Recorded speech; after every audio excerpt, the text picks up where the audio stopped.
Good morning मित्रांनो. तर आज मी आणि बिट्टो चाललो असं मच्छी मार्केटमध्ये. आपल्या काहीतरी ना मासे वगैरे घ्यायचे होते.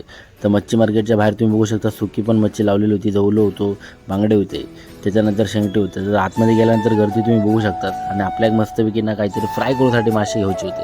तर इकडे बघितलास तर तुम्ही तुमका खाडीतले खेकडे बघू भेटतील. त्याच्यानंतर मी दुसऱ्या काकांकडे गेले आणि त्यांना विचारले, तर त्यांच्याकडे रेट बघितलं तर 200 रुपयाक 8, 200 रुपयाक 5, 200 रुपयाक 6. कारण की असे ना बांगडे चांगले होते आणि मोठे पण होते. आपल्या म्हटला फक्त फ्रायसाठी घ्यायचे असत. तर मग एका बांगडे गेलं तर त्यांच्याने मला 100 रुपयाक 6 दिल्यानंतर मी खुश झालो.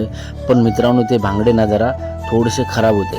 मला आधी वाटलं की चांगले असतील, पण नंतर बघितलं तर ते खराब होते. मग त्यांना ते परत रिटर्न दिले आणि दुसरीकडे गेले. आणि दुसरीकडे गेल्यानंतर इकडे तर बांगडे, कोळंबी बिळंबी मासे भारी होते आणि एकदम फ्रेश पण होते. आणि इकडे बांगडे तुम्ही बघू शकतात, मोठे पण होते आणि फ्रेश पण होते. आणि हय रेट होतो 100 रुपयाचे 3. पण त्या काकीन मागा 100 रुपयाचे 4 करून दिले. कारण का त्यांनी माका ओळखल्यान. कारण काय ना, आमची मावशी तिच्याचकडनं कायम मासे घेऊन येतात घरात आणूची असली तर. ती माका म्हणायला लागली, काय करू, साफ करून देऊ काय, कशासाठी हवी असं. तर मी तिला सांगलं फ्राय करूसाठी हवी असं. मग तिने माका कट वगैरे त्या बांगड्यांका मारून दिल्यान, पिशीत भरून दिल्यान. आता मित्रांनो घराकडे जायचं असं आणि आपल्याला त्याचा मस्तपैकी काहीतरी रेसिपी बनवायची असा. तर मित्रांनो घराकडे गेल्याने मीठ, मसालो, हळद, त्याच्यानंतर त्याच्या आतमध्ये थोडीशी माका आलं लसूणची पेस्ट टाकायची होती. म्हणजे काय, आलं लसूणची पेस्ट टाकल्यानंतर थोडीशी त्याला चव येतात. तर त्याच्या आतमध्ये आलं लसूणची पेस्ट टाकले आणि आता त्या सगळा मिश्रण मिक्स करून घ्यायचा असा. आणि मित्रांनो तुम्ही बघू शकतात कशा पद्धतीत मित्रांनो लाल लाल झाला.